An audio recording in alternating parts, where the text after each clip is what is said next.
मौर्योत्तर काल में बहुत सारे राजाओं ने अपने सिक्कों में एक तरफ हिंदू देवी देवताओं की आकृतियां भी अंकित करवाई हैं। इंडो ग्रीक वंश का राजा हुआ अगाथोक्लीज। अगाथोक्लीज के हमें कुछ चांदी के सिक्के मिले हैं तक्षशिला और बैक्ट्रिया के आसपास से। इन सिक्कों में एक तरफ वासुदेव कृष्ण और दूसरी तरफ बलराम यानी संकर्षण की आकृति प्राप्त होती है। एक तरफ वासुदेव कृष्ण बने हुए हैं जो एक हाथ में चक्र लिए हुए हैं और एक हाथ में वो शंख धारण किए हुए हैं, जबकि दूसरी तरफ बलराम की आकृति बनी हुई है जिनमें एक हाथ में वो हल धारण किए हुए हैं और दूसरे हाथ में वो मूसल धारण किए हुए हैं। उसी प्रकार हमें कुषाण वंश के राजा बिम्बकटफिसस के सिक्कों में पहली बार भगवान शिव, त्रिशूल, नंदी इनकी आकृति अंकित मिलती है। साथ ही साथ कुषाण वंश के राजा हुबिस्क के सिक्के आप देखेंगे तो हुबिस्क के सिक्कों में चतुर्भुज शिव या विष्णु की आकृति बनी हुई है। हुबिस्क के कुछ सिक्के ऐसे भी मिले हैं जिनमें भगवान राम की आकृति भी बनी हुई है।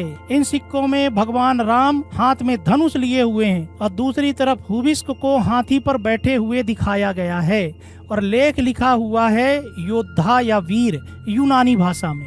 साथ ही साथ हुबिस्क के कुछ सिक्कों में पशुपति शिव की आकृति और उमा अर्थात पार्वती की आकृति बनी हुई है। तो मौर्योत्तर काल में ही पहली बार विभिन्न राजाओं के द्वारा कुछ ऐसे सिक्के जारी किए गए जिन सिक्कों में एक तरफ हिंदू देवी देवताओं की आकृतियां बनी हुई होती थीं। प्रश्न ये है कि आखिर इन विदेशी राजाओं ने अपने सिक्कों में हिंदू देवी देवताओं की आकृतियां क्यों अंकित करवाई थीं?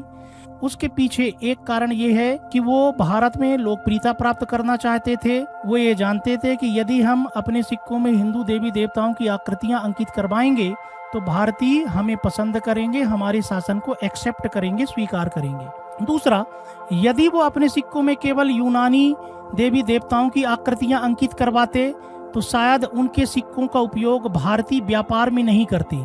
इसलिए व्यापार को बढ़ावा देने के लिए उन्होंने अपनी मुद्राओं में हिंदू देवी देवताओं की आकृतियां अंकित करवाई थीं।